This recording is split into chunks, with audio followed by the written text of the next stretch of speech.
Programme timeline से गड असद मुमताज़ नाज़रीन अॼु गुजरावाला में अपोजिशन पार्टियुनि के इतिहाद पाकिस्तान डेमोक्रेटिक मूवमेंट जो पहिरियों जलसो सजो है।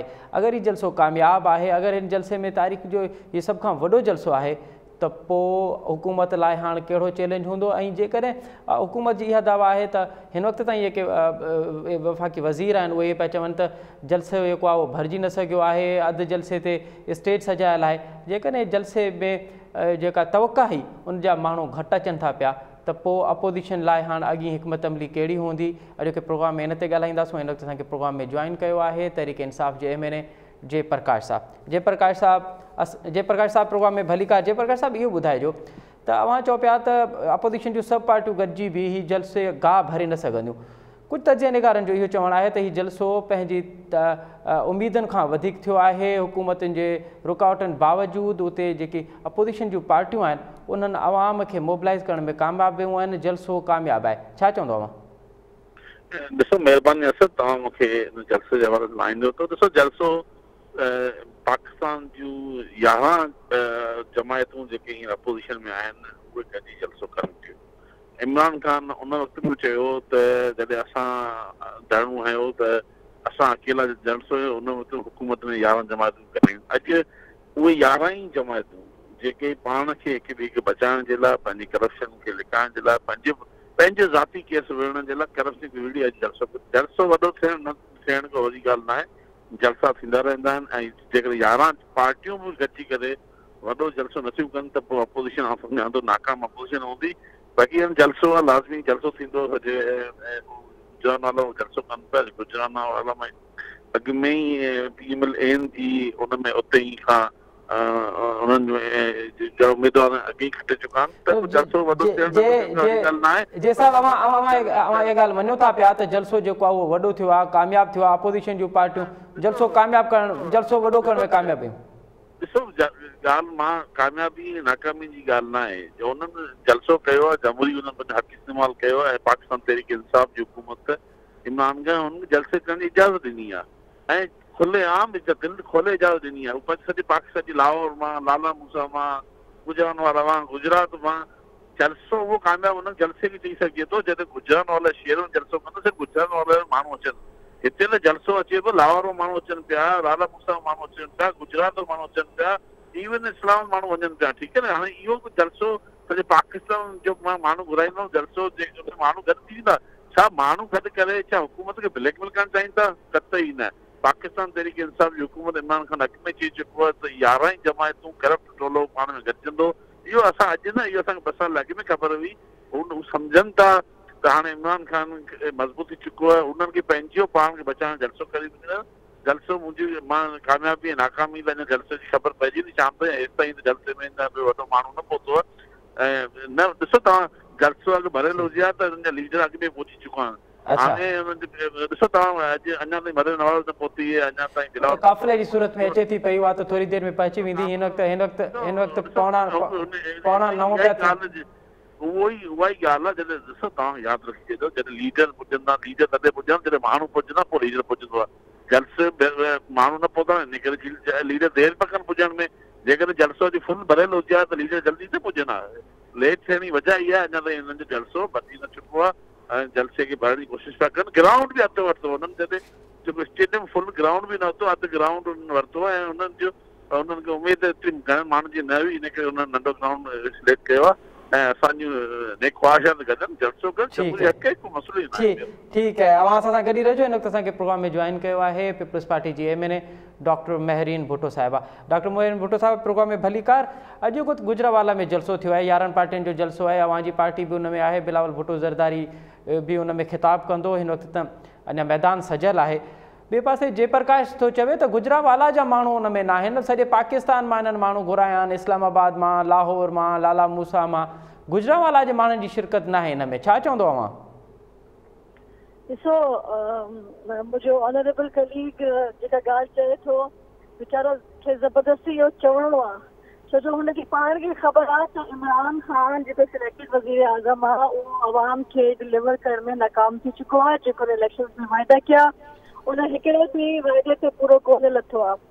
ये PTI जी हुकूमत ऐं उनजा इतिहादी सभु मोकिलाइजी विया आहिनि। अञा त पहिरियों जलसो आहे गुजरावाला जी तारीख़ में। अॼु पाकिस्तान पीपल्स पार्टी जो लीडर भुट्टो ज़रदारी साहब मैदान में लथो आहे। ॿियूं सियासी जमातूं लथियूं आहिनि। अवाम जो एॾो वॾो मिरासो जो 10 ग्राउंड बि हुजनि त उहे बि खुटी वेंदा। ऐं अवाम यकीनन इमरान ख़ान खे घर मोकिलणु चाहे थो, छो जो इमरान ख़ान अवाम जे वात मां मानी जो गिरह खसे चुको आहे। अटो खंड महांगी बेरोज़गारी जेके हुननि नौकरियुनि जो वाइदो थियो उहो त परे जी ॻाल्हि आहे, पर लखे माण्हू बेरोज़गार आहे। शहर जी ॻाल्हि छॾियो, घर अनगाउंड ड्राहे चुको आहे। मुल्क जो कोई तमामु हिन वक़्तु चीचाई पॉजिटिव ग्रोथ करे सॼी नेगेटिव ग्रोथ आहे। मिनिस्ट्री में हथ विझो उहे सभु मिनिस्ट्रियूं खसारे में आहिनि। मुल्क जे मथां अरब खरबे रुपया जेके आहिनि उहे कर्ज़ हुननि वधाए छॾियो आहे। जेके पाकिस्तान जी तारीख़ कॾहिं कर्ज़ कोन पवंदा जेके इमरान ख़ान ने 28 सालनि में वरिता आहिनि। ऐं इन माण्हुनि खे ईअं ई कुटियो आहे जीअं इमरान ख़ान क्रिकेट जे ग्राउंड में बैटिंग कंदो हुयो। हिन अवाम खे बॉल सम्झी चुको आहे ऐं माण्हुनि जे मथां महांगाई जो मस्कारो थो करे ऐं माण्हुनि खे ग़रीब माण्हुनि खे बदहाल करे चुको आहे। ऐं हाणे इमरान ख़ान जे वञण जो वक़्तु अची चुको आहे। इमरान ख़ान खे पाण खे ख़बर आहे त इनजी वापसी मोट आहे। ऐं इन जलसनि खां इन लीडरशिप खां जेका बिलावल भुट्टो ज़रदारी साहब जी PDM जी सरबराही में सभु सियासी जमातूं गॾु थियूं आहिनि। इंशाअल्लाह ताला उहो वक़्तु दूर न आहे जॾहिं नवां इंतख़ाबात थींदा, नई जमहूरी हुकूमत ठहंदी। ठीक है जी प्रकाश साहब, अॼु मौलाना फज़लुर रहमान जी स्टेटमेंट आई है तो ये जलसो अॼु जेको जलसो आहे उहो एॾो कामयाब जलसो आहे। हुकूमत जी बुखलाहट जो शिकार बुखलाहट जो अंदाज़ो इन मां बि लॻायो त हाणे हुकूमत असां खां एनआरओ घुरी रही आहे। छा हाणे हुकूमत खे एनआरओ जी ज़रूरत पइजी वई आहे? न, मौलाना फज़लुर रहमान लाज़मी आहे, अपोज़िशन जो फर्ज़ बि आहे। उहो त अहिड़ियूं ॻाल्हियूं कंदा बुखलाहट जो शिकार आहिनि। हू जॾहिं सम्झनि था मौलाना फज़लुर रहमान हिन खां पहिरियां बि हिकु साल में जॾहिं कराची खां काफ़िला खणी इस्लाम पहुतो ऐं नाकाम थियो। ॾिसो, जलसा ऐं जुलूस जमहूरियत में सभिनी पार्टियुनि जो हक़ आहे। जलसा करणु, जुलूस करणु, हुकूमत तनक़ीद करणु हिन जमहूरी हक़ आहे। पर तव्हां ॿुधायो त छा जलसनि करण सां छा हुकूमत किरंदियूं आहिनि? जलसा करण सां हुनजे फर्ज़ ते जी प्रकाश अवां सही था चओ, अवां सही पिया चओ त तारीख़ में असां ॾिठोसीं त जलसनि जुलूसनि सां त हुकूमतूं न किरंदियूं आहिनि, पर लुॾी ज़रूरु वेंदियूं आहिनि। हुकूमत ते असरु तमामु प्रेशर तमामु घणो पवंदो आहे। ॾिसो जेकॾहिं मां सम्झां थो जेकॾहिं ही अवाम जी ॻाल्हि करणु अचां त हुन सां ज़रूरु फ़र्क़ु पियो आहे। बेसिकली जेको जलसो थी रहियो आहे उहे अवाम जे हक़नि जी ॻाल्हि न पई कई वञे। कंहिंजी था ॻाल्हि कनि, कंहिंजी बि ॻाल्हि। ॾिसो ॻाल्हि तव्हां खां अॼु ॿुधायां त इहा पाकिस्तान पीपल्स पार्टी हुजे, पाकिस्तान PML नोन हुजे, हिन खां अॻु में इहे हिक ॿिए जे मुखालिफ़ पार्टियूं रहियूं आहिनि। अॼु बि बेसिकली हू सिर्फ़ु ऐं सिर्फ़ु पंहिंजो हिक ॿिए खे बचाइण वञी रहिया आहिनि। हिक ॿिए ते जेके केसिस आहिनि उन्हनि ते हुकूमत दबाव विझण जी कोशिशि पिया कनि त हू हुकूमत पंहिंजे केस हिननि जे केस न खणे। ॾिसो, जेके बि ॿिन्ही पार्टियुनि जे केसिस आहिनि उहे हिननि हिक ॿिए ते हुकूमतनि पाण ठाहिया आहिनि। PML जे केस आहिनि, पीपल्स पार्टी पीपल्स पार्टी जा केस कंहिंजा ठहिया आहिनि? मूंखे ॿुधायो, जेके मनी लॉन्ड्रिंग जा केस हलनि था कीअं ठाहिया आहिनि? इहे PML ठाहिया आहिनि। मिसाल जहिड़े वधीक दाख़िला उन जा केसिस आहिनि। अॼु उहे केसिस जेकॾहिं ॾिसो, तव्हां ॿुधो, जेकॾहिं मरियम नवाज़ स्पीच कंदी ऐं बिलावल भुट्टो जॾहिं स्पीच कंदा, आउं सम्झां थो अवाम खे ख़बर हूंदी त उहे ॿई पार्टियूं हिक ॿिए जे ख़िलाफ़ तकीर कनि। इहो ई शहबाज़ शरीफ़ जे ज़रदारी साहब जे लाइ ॻाल्हायो, छा अवाम ख़बर आहे? मफ़ादनि में घर थीनि था। मां सम्झां थो अवाम खे ख़बर आहे त ॿई हुकूमत ॿिन्ही मुल्कनि खे 70 साल हुकूमत ते दबाव विझण जे लाइ जलसा पिया थियनि। मेरिन भुट्टो साहब, अवां छा चओ था? हीअ के पाकिस्तान डेमोक्रेटिक मूवमेंट खे जलसा जुलूस रैलियुनि जो हाणे शेड्यूल ॾिनो आहे, इहो हुकूमत ते दबाव विझण जे लाइ आहे या हुकूमत किराइण लाइ आहे? ॾिसो, पहिरियां खां मुंहिंजो भाउ जी ॻाल्हि थी त मुस्लिम लीग नवाज़ पीपल्स पार्टी जी वॾी मुखालिफ़ हुआ। मूंखे रिकॉल करणो पवंदो जॾहिं इमरान ख़ान शेख रशीद जे लाइ छा चवंदो हुयो, जेके हुन सां गॾु साथी थी वेठो आहे, हुनजी कैबिनेट जो मिनिस्टर आहे। इमरान ख़ान साहब MQM जे लाइ छा चवंदो हुयो? अॼु हुनजा इतिहादी आहिनि इल्ताफ़ ज़ैन ऐं जेके बि MQM जा आहिनि माण्हू, उन्हनि जे लाइ छा कॉमेंट हूंदा आहे? अॼु हुन सां इतिहादी वेठा आहिनि। त महिरबानी करे ॻाल्हि उहा कनि, इमरान ख़ान जा उहे जलसा यादि कयो जेको बिजली जा बिल फाड़ींदो जलसे में। अॼु बिजली महांगी करे इमरान माण्हुनि सां ज़ुल्म, हिकु त बिजली आहे कोन पर बिलनि जे मथां बिल आहिनि, इहे सभई जलसा जुलूस शुराइज़ करण जे लाइ न आहिनि, बल्कि इहे जलसा जुलूस आवाम खे पंहिंजो हक़ वठी ॾियण जे लाइ आहिनि। ऐं मामलात उहे अटो महांगो छो थियो, खंड माफ़िया काॾे वई, मनी लॉन्ड्रिंग, हे पंहिंजी मनी लॉन्ड्रिंग जे हिसाब सां न छो से वठी वेठा आहिनि, जेके हिननि जो फॉरेन फंडिंग वारो केस आहे छो से वठी वेठा आहिनि। खटक साहब आहे उहो छो से वठी वेठो आहे, वलम जबा वारो केस छो नथो खोलियो वञे। त अहिड़े तरीक़े अलीमा ख़ान जेके इमरान ख़ान जी भेण उन रिलीफ वरितो बिहार खां, उहो केस छो नथो खोलियो वञे। त उन्हनि जी पंहिंजी अकाउंटेबिलिटी आहे कोन, अकाउंटेबल सिर्फ़ु ऑपोजिशन खे कयो थो वञे नाम नेहाद। यकीनन पीपल्स पार्टी ऐं नवाज शरीफ़ जो यकीनन इशू हुया ऐं केसिस जो हुया, पर बेनज़ीर भुट्टो साहिबा जेको साइन कयो हुयो हिकिड़ो मेमोरेंडम, उहो बि सिर्फ़ु इन करे त जमहूरियत जी बहाली जे अगेंस्ट मुशर्रफ, ऐं हाणे बि हिकिड़ो डिक्टेटर इमरान ख़ान सिलेक्टेड वज़ीर आज़म इक़्तिदार में वेठो आहे, जंहिं मुल्क जो ॿोड़ो ॿेड़े छॾियो आहे ऐं अवाम खे भित सां लॻाए छॾियो आहे। त हाणे हुनखे घर मोकिलण जो वक़्तु अची चुको आहे। इहे जलसा इंशाअल्लाह ताला ठीक है। मेहरीन साहिब अॼु जेको गुजरावाला में जलसो हाणे थिए थो पियो, सम्झो पिया त सुभाणे परीं आचर वारे ॾींहुं जेको 18 तारीख़ ते पीपल्स पार्टी जलसो अनाउंस कयो आहे, उहो जलसो बि एतिरो ई थींदो या इन खां वधीक थींदो? मां चवां थी 18 अक्टूबर साने कासार जे शहीदनि खे भेटा करण जे हवाले सां बि आहे, इमरान ख़ान खे घर मोकिलण जे हवाले सां बि आहे। पाकिस्तान जी तारीख़ जो हिकिड़ो अज़ीम जलसो थींदो जंहिंमें अवाम जो समुंड कराची में इंशाअल्लाह ताला मौजूदु हूंदो, जिते सिर्फ़ु सिंध जो अवाम हूंदो, जंहिं बि पॉलिटिकल पार्टी सां हूंदा। असां कंहिंखे किराए ते कोन था घुरायूं, जीअं इमरान ख़ान घुराए वेठो हुयो, कादरी साहिब हुन सां गॾु हुयो, ऐं उन खां पोइ उन्हनि कंहिं बि इशू ते का ॻाल्हि कोन्हे कई। इंशाअल्लाह ताला कराची जो जलसो पीपल्स पार्टी मेज़बानी थी करे ऐं पीपल्स पार्टी जो ट्रेंड रहियो आहे त उहो जलसा करणु ॼाणे थी। ऐं सभिनी खां वॾी ॻाल्हि आहे त अवाम पाण बेचैन आहे त हू अचनि इमरान ख़ान जो एहतसाब कनि। तव्हां अॼु इलेक्शन करायो, अॼु इलेक्शन कमीशन अनाउंस करी थी इलेक्शन थिए, अदारनि खे परियो रखियो वञे, जेके रेलेवेंट अदारा आहिनि उहे इलेक्शन में अचनि, बाक़ी परियो थियनि, तव्हां ॾिसो त वोट कंहिंखे थो मिले। त इन करे अवाम बेचैन आहे त हू लीडर्स निकिरनि, उहो असांजे इशूज़ जी ॻाल्हि कनि, जंहिंजी हक़ीक़ी क़यादत हूंदव पीडीएम करे रही आहे। अच्छा जयप्रकाश साहब, हाणे जेका मेहरीन भुट्टो साहिबा दावा पई करे त अॼु गुजरावाला जो मैदान सॼो आहे, सुभाणे न परीं कराची में कारसाज़ वारे जाइ ते तमामु वॾो जलसो थींदो। हाणे तमामु त सूरत में हुकूमत जी हिकमत अमली छा हूंदी? छा हुकूमत अपोज़िशन खे सॉफ्टली खेॾणु ईंदी त भले खेॾे, या हुकूमत बि कुझु सोचे थी पई त हिन जे रिएक्शन में कुझु पंहिंजो करे ॾेखारे? हेलो जी जी जयप्रकाश साहब, मुंहिंजो आवाज़ अवां थी अचे थो? आवाज़ न पहुचे तव्हां? अच्छा, मुंहिंजो सवाल इहो त हाणे अपोज़िशन त जलसा करे थी पई, अॼु गुजरावाला में जलसा आहे, सुभाणे न परी कराची में जलसो थींदो, दावा इहा आहे त कराची वारो जलसो गुजरावाला जलसे खां वधीक थींदो। हुकूमत छा थी करे? हुकूमत वटि हाणे कहिड़ा ऑप्शन्स आहिनि? हुकूमत छा थी सोचे? जयप्रकाश साहब, मुंहिंजो आवाज़ अवां ताईं अचे थो? अवां मूंखे ॿुधी सघो था? अच्छा, असांजो आवाज़ असां जीअं राब्तो बहाल थींदो जयप्रकाश साहब खां त इहो सवाल पुछंदासीं। डॉक्टर मेहरीन भुट्टो साहिबु, अवां ॿुधायो हाणे हिकमत अमली छा आहे? छा हाणे रोडनि ते अपोज़िशन अची वई आहे, हाणे पोइ ते न हटबी, ऐं हर ईंदड़ ॾींहुं जेको आहे उहो हुकूमत खे टफ टाइम ॾिबो, या बैकडोर को ॻाल्हियुनि ॿाल्हियुनि जो सिलसिलो बि शुरू कबो?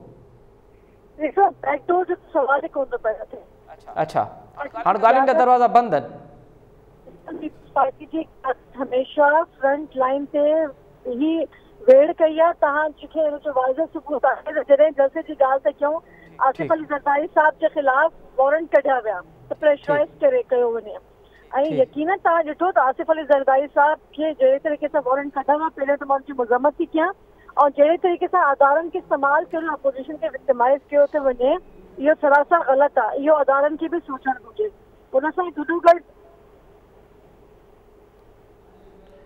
ठीक है जी मेहरीन भुट्टो साहिबा,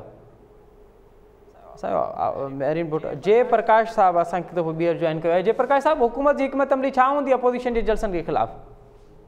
ॾिसो, पाकिस्तान तहरीक इंसाफ जी हुकूमत पहिरियां ई हुकूमतनि खे अपोज़िशन खे जलसे करण जी इजाज़त ॾेई छॾी, पर मां सम्झां थो अपोज़िशन ख़ुदि ख्याल करणु खपे त पाकिस्तान में जीअं वज़ीर पाकिस्तान इमरान ख़ान जी कोरोना जी सूरत में आवाम खे हिन मां मुश्किलात में कढियो। अॼु सम्झां थो अपोज़िशन हिकु वॾो गैर ज़िम्मेदारी जो मुज़ाहिरो करे जलसा करे रही है। हुकूमत नथी चाहे त उन्हनि खे को हुकूमत जो पहिरां त इहो ई त आवाम उनखे त पहिरां अज़ीज़ी, पर जेकॾहिं हुकूमत नथी इजाज़त ॾे त बि वावेल कंदा। पर मां सम्झां थो अॼु हिननि जी गुजरानवाला में SOP जो सत्यानाश कयो, कंहिं माण्हू खे मास्क न मिलियो, कंहिं माण्हू खे पाणी न मिलियो। 11 अक्टूबर ते ही जॾहिं वरी पाकिस्तान पीपल्स पार्टी कराची में आवाम में हुन सां गॾु न हूंदी, पर मां सम्झां थो वधि कोशिशि कंदा, ठठो सुजावल बदीन हैदराबाद माण्हू गॾु खणी अचण जी कोशिशि कंदा। त ठीकु आहे, 11 अक्टूबर बिल्कुलु पाकिस्तान में हिकिड़ो तारीख़ कारो ॾींहुं हो जंहिंमें मोहतरमा शहीद भुट्टो जॾहिं आई हुई हुन ते हिकिड़ो क़त्ल मामिलो कयो वियो। उन सां असांजी हमदर्दियूं पीपल्स पार्टी वर्करनि सां ग़लति अमल थियो। पर ॾिसो ही टाइम जलसनि जो न आहे। मां सम्झां थो हिन टाइम ते पाकिस्तान जे अवाम अॻे ई कोरोना जी सूरत में नई देर अची वई आहे जंहिंमें कोरोना जी सूरत वधे पई। पर मां सम्झां थो जेकी पीपल्स पार्टी गैर ज़िम्मेदारी जो मुज़ाहिरो करण वञी रही आहे सिंध में बि, त उनजी ज़िम्मेदार पाकिस्तान पीपल्स पार्टी हूंदी। वॾी महिरबानी जे प्रकाश साहब, डॉक्टर महरीन भुट्टो साहिबा, हमां ॿिन्हिनि मौज़ूद महिमाननि जी वॾी महिरबानी। नाज़रीन, हमां ॿिन्हिनि मौज़ूद महिमान जूं ॻाल्हियूं ॿुधियूं, उन्हनि पीपल्स पार्टी जो बि मौक़िफ़ ॿुधो ऐं PTI जो बि मौक़िफ़ ॿुधो। हिते वठूं था नंढी साई, साई खां पोइ ॻाल्हाईंदासीं अॼु गुजरावाला जलसे जा असर कहिड़ा छॾिया आहिनि, ख़ासि करे हुकूमत ते, छाकाणि त अॼु जेके हुकूमत जा वज़ीर आहिनि उनजी जेका ज़बान आहे, उन जी जेका ॿोली आहे, उन जेको नैरेटिव आहे, उहो गुज़िरियल नैरेटिव खां मुख़्तलिफ़ आहे। उन जा कहिड़ा असर थींदा मुल्की सियासत ते, उन तर्जो वठंदासूं, पर उन खां पहिरियां वठूं था नंढी साई। टाइम लाइन में भली कार। नाज़रीन, गुजरावाला में अॼु पाकिस्तान डेमोक्रेटिक मूवमेंट जो पहिरियों जलसो सॼो आहे। उन जा मुल्की सियासत ते कहिड़ा असर पवंदा, छाकाणि त इन जलसे जे हवाले सां हुकूमत जी इहा दावा हुई त अपोज़िशन जूं सभु पार्टियूं गॾिजी बि जलसेगाह खे भरे न सघंदियूं, जॾहिं त अपोज़िशन जी इहा दावा हुई त इहो जलसो तारीख़ जो सभ खां वॾो जलसो थींदो। हाणे जलसो थिए पियो, इहो पंहिंजी दावाउनि में केरु अॼु सही साबित थियो आहे, प्रोग्राम में इन ते ॻाल्हाईंदासूं ऐं गॾोगॾु ॻाल्हाईंदासूं त मौलाना फज़लुर रहमान जेको चए पियो त हाणे हुकूमत असां खां NRO पई घुरे, केरु कंहिंखां NRO थो घुरे, इहो ॼाणींदासूं। हिन वक़्तु असांखे प्रोग्राम में जॉइन कयो आहे मुल्क जे नाले वारे तर्जे निगार ऐं कॉलमेट्स जनाब सलमान आबिद साहब। सलमान आबिद साहब, अस्सलाम वालेकुम। सलमान आबिद साहब, अस्सलाम वालेकुम। जी वालेकुम सलाम सर। अच्छा सलमान आबिद साहब, अपोजिशन का ये दावा था कि ये तारीख का सबसे बड़ा जलसा होगा, हुकूमत का ये दावा था कि अपोजिशन की तमाम तर पार्टियां मिलकर भी जलसेगाह को भर नहीं सकती, कौन आज सही साबित हुआ है?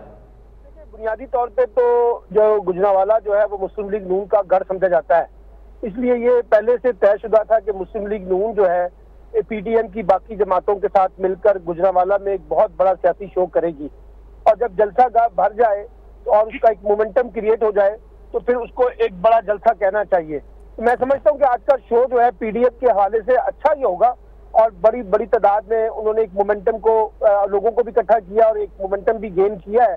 लेकिन एक बात हमें जहन में रखनी चाहिए कि क्या ये जलसे जुलूस उस मरियम नवाज की उस बात को साबित कर सकेंगे कि जनवरी तक इमरान खान की हुकूमत खत्म हो जाएगी? तो ये जरा मुश्किल बात लगती है, क्योंकि पाकिस्तान की सियासी तारीख में जलसे जुलूसों की बुनियाद पर हुकूमतें नहीं जाया करती।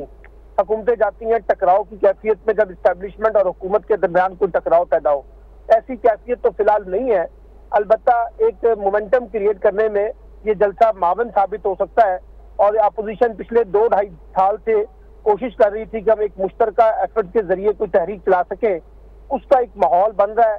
तो अभी तो देखना ये भी होगा कि आगे जाके ये जो PDM का मोमेंटम ये कायम रहता है, इनका इत्तेहाद बरकरार रहता है, और जो पीपल्स पार्टी, PMLN, JUI और ANP और पख्तूनख्वा मिली अवामी पार्टियां यकजा रह भी सकेंगी या नहीं रह सकेंगी।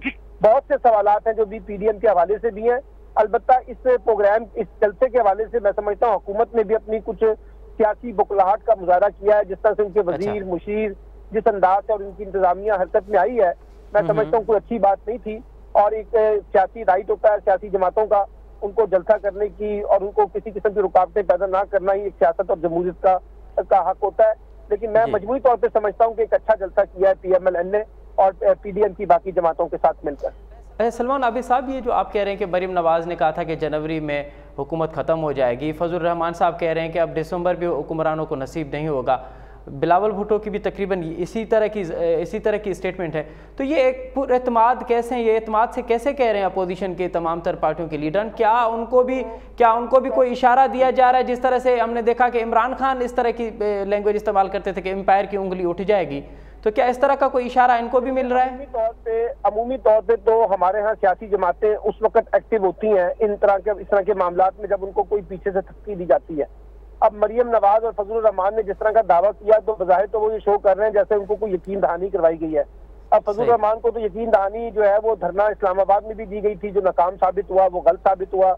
मरियम नवाज की जो बात है वो अपने वर्करों को, अपनी पार्टी को, अपनी तहरीक को मोमेंटम देने के लिए इस तरह के नारे लगाएंगे कि हुकूमत जाने वाली है। इमरान खान भी कई साल जो है वो लगे रहे, धरना सियासत करते रहे नवाज शरीफ की हुकूमत को घर भेजने में, लेकिन वो कामयाब नहीं हो सके। तो मुझे नहीं लगता कि कोई बहुत बड़ा इसमें कोई पीछे पसे पर्दा कुव्वतें शामिल हैं जो इस वक्त इमरान खान की हुकूमत को गिराना चाहती हैं। और मैं समझता हूँ कि एक सियासी नारा तो हो सकता है, लेकिन इसकी कभी कोई बड़ी सियासी जो हकीकत है वो हमें अभी फिलहाल देखने को नहीं मिल रही। और मैं एक और बात बता दूं, याद रखिएगा कि पाकिस्तान पीपल्स पार्टी PMLN के एजेंडे के साथ नहीं है। ना तो वो असम्बलियों से इस्तीफा देगी, ना वो फौरी तौर पे मुल्क में नए इंतखाबात चाहती है, और ना ही वो एस्टैब्लिशमेंट से टकराव की कैफियत पैदा करना चाहती है। ये तीनों एजेंडे पाकिस्तान पीपल्स पार्टी के नहीं है। और PMLN के अंदर भी आधे लोग जो है वो नवाज शरीफ के बयानिए के साथ हैं, आधे लोग नवाज शरीफ के टकराव की पॉलिसी के हामी नहीं है। आज जब मरियम की तकरीर होगी उस जलसे से, गुजरांवाला के जलसे से, और फजलुर रहमान की तकरीर होगी, तो उससे अंदाजा हो जाएगा कि ये जो जलसा है ये क्या डायरेक्शन तय करता है, एंटी इमरान खान बनता है या एंटी एस्टैब्लिशमें बनता है। इसका तयन करना पड़ेगा आज के जलसे के बाद। ठीक है, तो सलमान आबिद साहब फिर आप ये बताइए कि पीपल्स पार्टी क्या एजेंडा लेके चल रही है, कि अपोजिशन के साथ भी चलना है और अपने मामलात भी सीधे रखने? जी, पीपल्स पार्टी ये चाहेगी कि वो अपोजिशन के साथ भी रहे और जो है ना अपने मामलात एस्टैब्लिशमेंट के साथ चलाती रहे, कोई टकराव की पॉलिसी इख्तियार ना करे। क्योंकि पीपल्स पार्टी इस वक्त बराह रास्त जो है ना किसी के इदारे के साथ भी तसादम की पॉलिसी के हामी नहीं है, क्योंकि वो एक स्टेक होल्डर है जिनमें उसके पास हुकूमत है। 18वीं तरमीम के बाद सूबाई हुकूमतों की बड़ी अहमियत है, इसलिए पीपल्स पार्टी जो है वो आपको याद होगा बेनज़ीर भुट्टो साहिबा ने एक दफा कहा था कि उनकी सबसे बड़ी सियासी गलती जो है वो 85 के इंतखाबात का बाइकाट था। इस तरह के असम्बलियों से इस्तीफा देना और इस तरह से वो उस तहरीक का हिस्सा बनना, पीपल्स पार्टी जो है बस वो साथ रहेगी लेकिन अपने एजेंडे के साथ रहेगी, वो नवाज शरीफ के एजेंडे के पीछे अपने आप को बर्बाद नहीं करेगी। तो फिर आप समझते हैं अगर पीपल्स पार्टी जो बता रहे हैं कि पीपल्स पार्टी का चलना मुश्किल होगा JUI और नून लीग के साथ, तो बाकी जो अपोजिशन की जमातें हैं वो मिलकर हुकूमत को टफ टाइम दे पाएंगी अगर पीपल्स पार्टी लेफ्ट राइट हो जाती है? तो अपोजिशन जमातें तो इस वक्त 3 ही है। एक जमात है जिसका नाम पाकिस्तान पीपल्स पार्टी है, एक जमात है जिसका नाम पाकिस्तान मुस्लिम लीग नून है, और एक JUI है। अब उसमें भी मैंने आपको बताया कि मुस्लिम लीग के अंदर तकसीम है, इसलिए जो असल लड़ाई है ना वो मरियम नवाज पाकिस्तान में बैठ के फजलुर रहमान का कंधा इस्तेमाल करना चाहती हैं, फजलुर रहमान जो है वो मौलाना मरियम नवाज और नवाज शरीफ का कंधा इस्तेमाल करना चाहते हैं। मुझे तो लगता है आगे जाके इस इत्तेहाद के दरमियान भी जो है ना काफी मसाइल पैदा होंगे। तो आप तो ये मतलब अगर मैं जो आपसे समझ पा रहा हूँ तो आप ये कह रहे हैं कि अपोजिशन से अब भी हुकूमत को किसी किस्म का कोई खतरा नहीं? नहीं, देखिए हुकूमत नहीं गिरेगी। आपको याद है कि 5 साल जो है ना हम जरदारी की हुकूमत को घर भेजते रहे मीडिया पे बैठ के, लेकिन ऐसे बात नहीं हो सकी। इसी तरह नवाज शरीफ की हुकूमत को घर भेजते रहे, नवाज शरीफ चले गए लेकिन उनकी हुकूमत ने 5 बरस पूरे किए। मेरा नहीं ख्याल कि इस वक्त पाकिस्तान इस तरह की जो है ना किसी मुहिम जोही का मुतमईन हो सकता है और हुकूमत गिराना इस वक्त जो है किसी का मकसद हो। हुकूमत गिराने के 2 ही तरीके हैं। एक तरीका ये है कि ये कौमी असम्बली में तहरीक एतमाद पेश कर दें और अददी तादाद में हुकूमत को शिकस्त दें जिसका इम्कान नहीं है। और दूसरा तरीका ये है कि ये सारी सियासी जमातें जो अपोजिशन जमातें हैं इज्तिमाई तौर पर इस्तीफा दें और मुल्क में नए इंतखाबात का मुतालबा करें। और उस पर मैंने आपको बता दिया कि मुस्लिम लीग नून के अंदर से भी बहुत से लोग इस्तीफा नहीं देंगे और पाकिस्तान पीपल्स पार्टी तो बिल्कुल इस एजेंडे का साथ नहीं देगी। सलमान साहब, अगर हुकूमत गिर नहीं जाती तो हुकूमत हिल सकती है भला अपोजिशन के इन जलसों से, जुलूसों से? दबाव बढ़ सकता है, हुकूमत पे एक दबाव की कैफियत रहेगी। असल में टारगेट क्या है? टारगेट ये है कि सेनेट के इंतखाबात के बाद PTI जो है उसकी अददी तादाद सेनेट में बहुत बढ़ जाएगी। यही एक डर और खौफ है इस वक्त अपोजिशन की जमातों के पास, क्योंकि उसके बाद वो कानून साजी जो है वो करने की पोजीशन पे होंगे बेहतर तरीके से और सख्त कवानीन बना सकते हैं एहतसाब के शिकंजे में लाने के लिए सबको। इसलिए डर है कि मार्च से पहले हम हुकूमत को घर भेज सके लेकिन इस पर भी इत्तेफाक राय नहीं है, जैसे मैंने आपको पहले बताया। अच्छा आबिद साहब, आज वजीर आजम साहब ने कहा है कि मेरा भी दिल कहता है कि मैं NRO दे के आसानी से अपनी जो हुकूमत है उसको चलाऊं। और पहली मर्तबा उन्होंने इस तरह के बयान दिया है कि मेरा दिल ये कहता है कि मैं NRO दे दूं, लेकिन ये बात तबाही की है। आप ये समझते हैं कि ये आज का जो जलसा हुआ है उसके असरात पड़ रहे हैं और उसके असरात अब हुकूमत की ऊपर सतह तक भी उसके नजर आ रहे हैं? PMLN की तो पूरी कोशिश है कि किसी तरीके से हुकूमत को और एस्टेब्लिशमेंट को दबाव में ला के कुछ सियासी रिलीफ हासिल किया जा सके। लेकिन पिछले 8 माह से भी ये कोशिश नवाज शरीफ साहब कर रहे थे, मरियम कर रही थी, जो मोहम्मद जुबैर जो साबिक गवर्नर सिंध हैं वो फौज के साथ मामला तय करने की कोशिश कर रहे थे। कतर के लोगों को शामिल किया गया, सऊदी अरब के कुछ लोगों को शामिल किया गया, यूं मामला बन नहीं सके। और मैं नहीं समझता कि इमरान खान साहब किसी भी सूरत में इन लोगों को कोई बड़ा जिसे कहते हैं ना रिलीफ जो NRO की सूरत में हो सकता है, मुझे तो उसका इम्कान नजर नहीं आता। आबिद साहब, आप हमारे साथ ही रहिएगा। इस वक्त हमें ज्वाइन किया है मुल्क के और नामवर दानिश्वर और कॉलमिस्ट जनाब अवैस तौहीद साहब ने। अवैस तौहीद साहब, अस्सलाम वालेकुम। जी भाई साहब। अवैस तौहीद साहब, सबसे पहले ये बताइए कि आज गुजरावाला का जो मैदान सजा है, अपोजिशन का ये दावा था कि ये तारीख का सबसे बड़ा जलसा होगा, हुकूमत का ये दावा था कि सब अपोजिशन की तमाम तर पार्टियां मिलकर भी जलसेगाह को भर नहीं सकती। कौन अपने दावे में आज सही साबित हुआ है? देखिए, मैं समझता हूँ कि दावे के अंदर ये लाखों का छाती मारता हुआ समंदर है कि नहीं है, लेकिन एक अच्छा खासा इस वक्त मजमा गुजरावाला में सबसे बड़ी बात की इम्प्रेशन, एक परसेप्शन जो पॉलिटिक्स के अंदर बड़ा किरदार, बड़ा रोल, वो मैं समझता हूँ कि अपोजिशन ने उस पॉइंट आ गई है और एक उनका जस्ट बिगनिंग जमाती हैं वो आज वाला की जल्दी से अपनी तहरीक का आगाज कर रही है और उस तहरीक आप क्या ये निज़ाम लपट सकता है, क्या तहरीक इंसाफ की हुकूमत फारिग हो सकती है, उससे एक बहस हो सकती है। लेकिन सबसे बड़ी बात ये कि इस तहरीक का आगाज पंजाब से हो रहा है, पंजाब से, जहाँ पे नून लीग बिलखुसूस ठीक तो बयानियां लेके चल रहे हैं और वो बयानियां है साबित के खिलाफ। ठीक जमातें जो है वो मुखातिब हदफ जो है वो बना रही है हुकूमत को, लेकिन मुखातिब हैं और पैगाम पहुंचाना चाह रही है एस्टेब्लिशमेंट को। और मैं समझता हूँ कि इस वक्त एक जो सियासत है हमारी, वो एक ऐसे मोड़ पर है जहाँ पर एस्टेब्लिशमेंट भी परेशान है या जमातें भी जो है अपने इस आदाब के हवाले से कि क्या अपोजिशन जमातें वो आदाब हासिल कर सकेंगे, उस हवाले से भी जाहिर बात है कंफ्यूजन का शिकार है।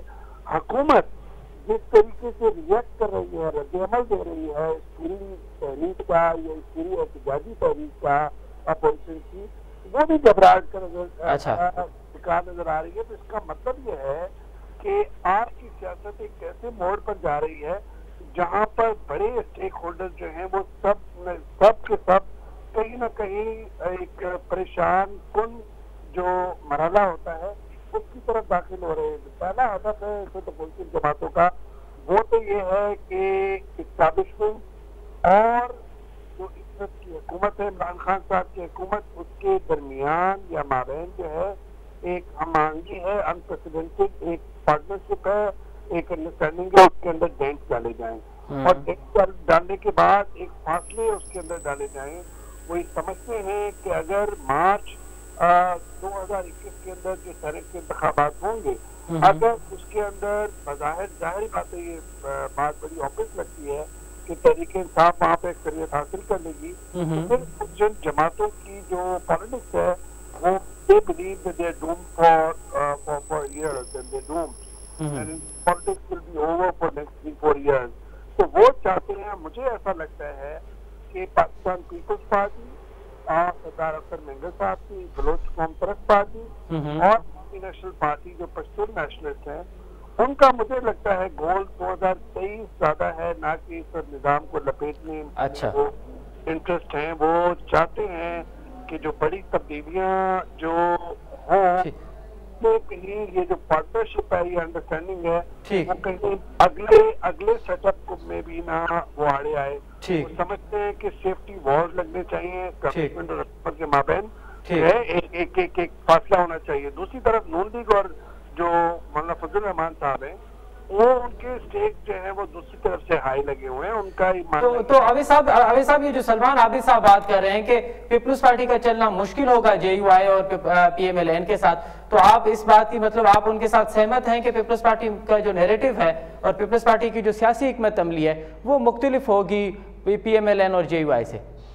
पीपल्स पार्टी जो है उसकी नजरें कई जगहों पे लगी हुई हैं, स्टेक्स हाई हैं। पीपल्स पार्टी और नून लीग के माबैन माजी के अंदर नाराजगियां हैं, दूरियां हैं, खफगियां हैं, चाहे वो बलूचिस्तान गवर्नमेंट को टॉपल करने का मामला हो, करंट के चेयरमैन के खिलाफ अदम एतमाद तहरीक का मामला हो, या फिर जब शहबाज शरीफ साहब की हुकूमत थी पंजाब के अंदर उसमें गवर्नर राज का लगना हो जरदारी साहब के दौरे हुकूमत में।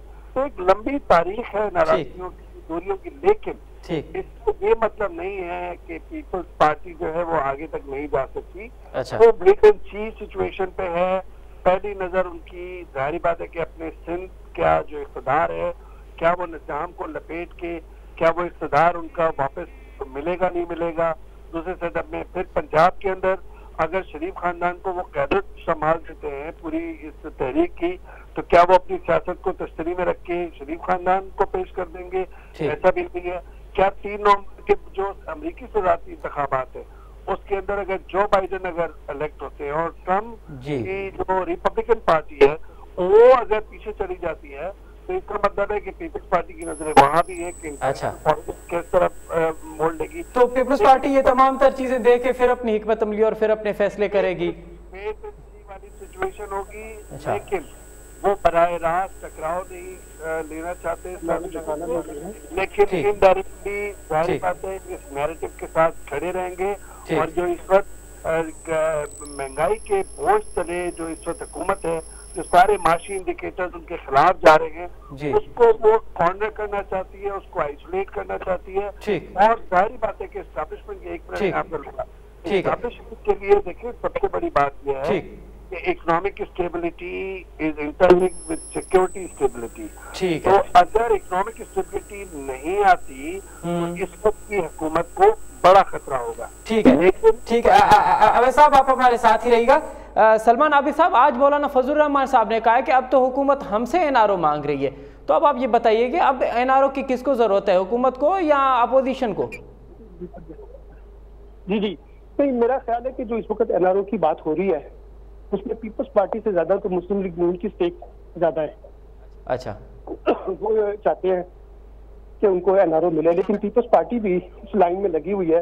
खासतौर पर आसिफ अली जरदारी साहब के खिलाफ जो मुकदमात हैं, फरियाल तालपुर के खिलाफ मुकदमात हैं, तो वो भी चाहेंगे कि किसी तरीके से कोई टकराव पैदा किए बगैर कोई मफाहमत का रास्ता जो है वो निकल सके। तो दोनों जो है अपने अपने रिलीफ चाहते हैं और यही उनकी सियासी मजबूरी है जिसकी वजह से वो जो है इनके साथ जुड़े हुए हैं। अच्छा, तो ये जो फजल रहमान साहब कह रहे हैं कि हुकूमत अब हमसे NRO मांग रही है, देखिए फजल रहमान साहब तो एक इक़्तिदार के पुजारी हैं और वो मैं बल्कि PMLN की क़यादत को भी और पीपल्स पार्टी की क़यादत को भी कहूँगा कि वो कम से कम मौलाना फजल रहमान से बच के रहे, क्योंकि मौलाना फजल रहमान जो है वो इन दोनों जमातों को इस्तेमाल करके एस्टैब्लिशमेंट से अपना रास्ता निकालने की कोशिश करेंगे। आप सलमान साहब आप उनको ये तजवीज़ दे रहे हैं, ये सजेशंस दे रहे हैं कि फजल रहमान से अलग जरा साइड पे रहें, लेकिन उन दोनों ने तो उनको अपना सरबराह मुकर्रर किया। वो इसलिए किया है कि उनके पास अपना लोगों की अक्सरियत है और वो लोगों को बाहर निकालने की सलाहियत रखते हैं बहुत बड़े तादाद में, इसलिए उनका कंधा इस्तेमाल करने की कोशिश की जा रही है जो है ना फजल रहमान की। लेकिन फजल रहमान बहुत शातिर आदमी है, वो ऐसी कोई कैफियत पैदा नहीं करेंगे जिससे उनके मफादात को जरब लगे। उन्हें पीपल्स पार्टी और PMLN से ज्यादा अपने लिए पॉलिटिकल स्पेस चाहिए खैबर पख्तूनख्वा में। ठीक है अवैध साहब, आप कैसे देख रहे हैं फजल रहमान की ये स्टेटमेंट कि अब हुकूमत हमसे NRO मांग रही है, तो अब NRO आज के जलसे के बाद NRO की किसको जरूरत पड़ेगी, अपोजिशन को या हुकूमत को? देखिए NRO जाहिर बात है, देखिए इस तहरीक और पुरानी तहरीकों में ये फर्क है कि जो भी मौलाना फजल रहमान साहब कहना चाह रहे हैं वो उनका अपने दावे होंगे, लेकिन ये समझने की बात है कि जितनी भी माजी के अंदर तहरीकें हैं जी, उसमें वो कामयाब रही हैं जिसके अंदर पीछे एस्टैब्लिशमेंट रही है। चाहे वो CNN मूवमेंट हो जिसमें भुट्टो साहब के खिलाफ मूवमेंट हुई, उसके बाद वो जाहिर बात है कि उनकी न सिर्फ हुकूमत का तख्ता उल्टा बल्कि उनको फांसी का फंदा लगाया गया। उसके बाद movement for restoration of judiciary में आप देख लीजिए जो उसके अंदर गारंटर कौन थे, वो थे उस वक्त के ISI चीफ जनरल कियानी साहब, और ये सारा मामला तय पाया था इसी गुजरावाला के अंदर जहाँ पे आज जलसा हो रहा है PDM का, और दस्तगीर साहब के घर पे ये मामला तय हुआ था, जो हमारी उस वक्त जो हमारी इत्तला थी, और उसको लीड कर रहे थे मियां नवाज शरीफ साहब। तो और खुद ही जाहिर बात है कि परवेज मुशर्रफ साहब ने कहा था कि उनकी पीठ पे छुरा घोंपने में कहीं ना कहीं किरदार अदा किया है उस वक्त के वजीर आजम शौकत अजीज साहब ने, कि वो जिस तरह उन्होंने किरदार अदा किया। लेकिन कहने का मकसद ये है कि इस वक्त लगता यह है कि जो फर्क है कि इस वक्त जो पार्टी है बड़ी, वो इस्टेब्लिशमेंट के खिलाफ एक बयानी को तो करते हुए लेके जा रहे हैं। जाहिर अब उन्होंने यू टर्न भी इस तरह लिया है कि उन्होंने कहा कि जी हम इदारों के खिलाफ नहीं है लेकिन किरदारों के खिलाफ हैं। अब जाहिर बात है आप किरदारों के खिलाफ, इसका मतलब है कि किरदारों को पंचिंग बैग बनाते हुए आप उसी इदारे को हिट कर रहे हैं या टारगेट कर रहे हैं। ये जो फ्रिक्शन है ये बहुत अच्छे तक नहीं चल सकती, क्योंकि ये एक परेशान कुन पहलू है, परेशान कुन पहलू एस्टैब्लिशमेंट के लिए भी है। ये बात जरा गौर से मैं समझता हूँ कि हमारे व्यूअर्स को समझ में आनी चाहिए कि पंजाब जो सूबा है वो सबसे बड़ा सूबा है, यहीं से इक़्तिदार की सियासत होती है, यहीं से साजिशें होती है, लेकिन यही वो सूबा है, ये वही सरजमीन है जहाँ से हमारी आर्म फोर्सेस की सबसे ज्यादा कंपोजिशन होती है। यानी कि हर एक दूसरे घर से यहाँ पे कोई फौजी है, कोई अफसर है आर्म फोर्सेस के अंदर है, और हर दूसरा घर कहीं ना कहीं रिवायती तौर पे शरीफ खानदान या इस नून लीग का कहीं ना कहीं वोटर रहा है। तो कहने का मकसद ये है कि अगर ये फ्रिक्शन है तो इस्टेब्लिशमेंट के लिए भी फिक्रमंद है, इस्टेब्लिशमेंट के लिए भी बड़ी सम एस्पेक्ट है। इसी तरह नून लीग वाले वही हिट कर रहे हैं उसी वीक उस पे सेंसिटिव पॉइंट है। तो इसका मकसद ये है कि आने वाले दिनों के अंदर मुझे ऐसा नहीं लगता कि एकदम ही कोई निजाम पलट जाएगा या हुकूमत पलट जाएगी, लेकिन ये जरूर है कि जो खदशा ये है कि सियासी जमातें और इस्टेब्लिशमेंट कहीं बंद गली में न जाएं, और बंद गली में जाएंगे तो एक टकराव की सूरत हाल होगी, तो फिर उसके नताइज कहीं ना कहीं तशवीशनाक और खतरनाक हो सकते हैं। तो मैं समझता हूँ कि ये एक लिटमस टेस्ट, ये इम्तहान जो है अपोजिशन जमातों का भी है, दूसरा इस्टेब्लिशमेंट का भी इम्तहान है, और तीसरा इस वक्त की मौजूदा हुकूमत के लिए भी इम्तहान है कि वो इस मामलात को जो है वो बड़ी संजीदगी से देखें। बहुत शुक्रिया आवेज़ तौहीद साहब, सलमान आबिद साहब, आप दोनों मौजूद शख्सियात ने हमें वक्त दिया। नाज़रीन अभी नाले तर्जे निगार जो ॻाल्हियूं ॿुधियूं, उन्होंने चवणो आहे त असां माज़ी में भी ॾिठोसीं त कॾहिं बि जलसनि जुलूसनि ऐं रैलियुनि हुकूमत खे किरायो न आहे, बल्कि इहो ज़रूरु आहे त उन्हनि जलसनि जुलूसनि जे करे मौजूदा उन वक़्त जी जेका हुकूमत हूंदी आहे उन ते प्रेशर ज़रूरु पवंदो आहे। हिन वक़्त बि के जलसा थियनि था पिया, उन जा हुकूमत ते असर ज़रूरु थींदा, बल्कि हिन सां हुकूमत वेंदी कोन्हे। इन सां गॾोगॾु प्रोग्राम जो वक़्तु पंहिंजी पुॼाणी ते पहुतो। असद मुमताज़ रेड खे ॾींदा इजाज़त। अला भाई।